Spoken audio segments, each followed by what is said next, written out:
So ngayon nga pala may gagawin nga pala kaming prank ti Jeff Jeff. Pero yung prank Hindi na to namin is... alam na magiging prank to kasi totoong nag-aaway talaga kami. Si Jeff Jeff na nga din pala yung nakaisip na i-prank na lang namin. Imbis na mag-away kami, i-prank na lang namin na talagang nag-aaway kami. Pero totoong nag-aaway kami dahil lang sa pera. Pero tignan nyo na lang kasi maganda yung kakalabasan. Si Inang na naman.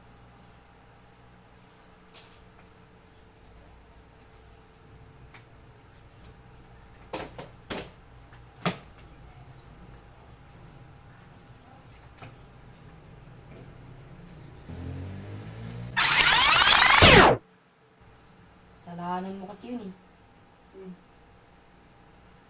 Kasalanan mo. 10 pesos. Kasalanan mo yun. Ba't mo kasi sinabi? Sabi mo kasi nga ibenta. Ay, ibenta. Eh, kasalanan mo eh. Ba't mo kasi sabi na ano? Na ibili natin yun. Ay, ibili. Ano ibili? Sasabi mo. Binigay sa atin ni Kuya yun. Ginagawa mo na. Di ba nga? Sinabi mo. Sinabi mo. Sinabi O niya. bakit? Di mo ba sinabi? Sinabi niya lang.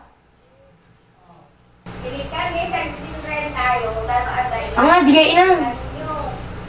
Baso na iwan dyan. Kasalanan mo ah. Kasalanan mo. Kasalanan mo. Bumili ka ng buko juice tapos kinalimutan mo? Sino ba nagsabi ka? Ba't mo kasi tinanong parang kay Kuya? Hindi niya tinanong, sinabi niya. Di ba, binigay niya yung cellphone. Oh. Tapos mamaya-maya, umalis ka. Tapos sinabi niya na pagatian niya yung binigay kong, pera. Oh. Ano? Kasalanan mo yun. Kasalanan mo. Kasalanan mo yun. Ibigay ko ng 50 ko. Oh. Bigay mo. Thank you. Kasalanan mo. Kasalanan mo yun. Di ba, tig-10 tayo. Oh. O, sa 20 na yun, and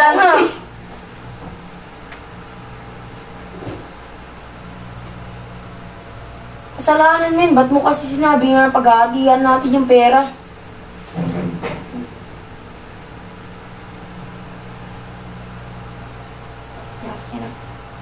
Kung bumili-bili ng buko juice, tapos kakalimutan Ba't mo mo. kasi sinabing pag-aatian? Nangihinayang ko sa 10 pesos.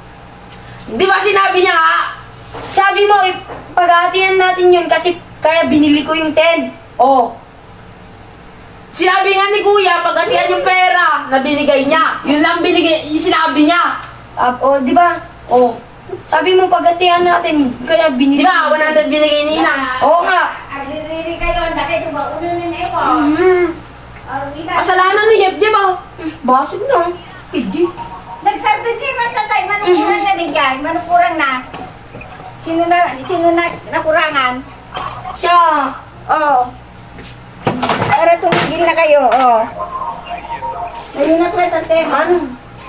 Basog na. Magigagap, parang kwanta lang. Basog na. Tama na iwan, kasi binigyan nga kayo ng pera niyo eh, para ibili niyo ng pagkain niyo. O bakit? Ako na naman sisisihin niya. Ako ba yung nag-ano? Tama na yun. Kasalanan mo. Ikaw nagsabi. Oh. Ikaw nagsabi. Siya may kasalanan eh. Sige. Ay, ada mama minta. Sige. Ririri kayo na tangan, ririri kayo. 10 pesos. Nangihinayang ako, Inang. Sa ay, ba ni mama? Nangihinayang ako. Inang!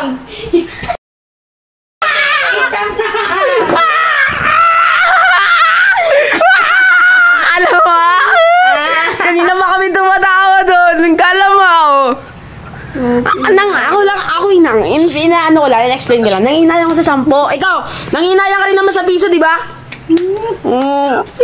Galing ng utak ko, naisip ko agad na prank. Alam mo lang si Inang. 20, oh. Akin niya. Okay na, laki yan. Ano Inang, nabrang ka na naman namin. Kasalanan mo naman Inang. Ito yung isang camera. Oh, ayun o, Yiso. Hello. Ay, nabrang si Inang. Kitak mga rodeteng ko ayo. Hindi ko nga. Ay, nabrang si Inang na naman. Man, bukunda ka. Ayun o, naka-video ka Inang. Hindi nababasa yung mga kapatid ko yan. Kaya nga. Nuluga ka ng mga buko mo.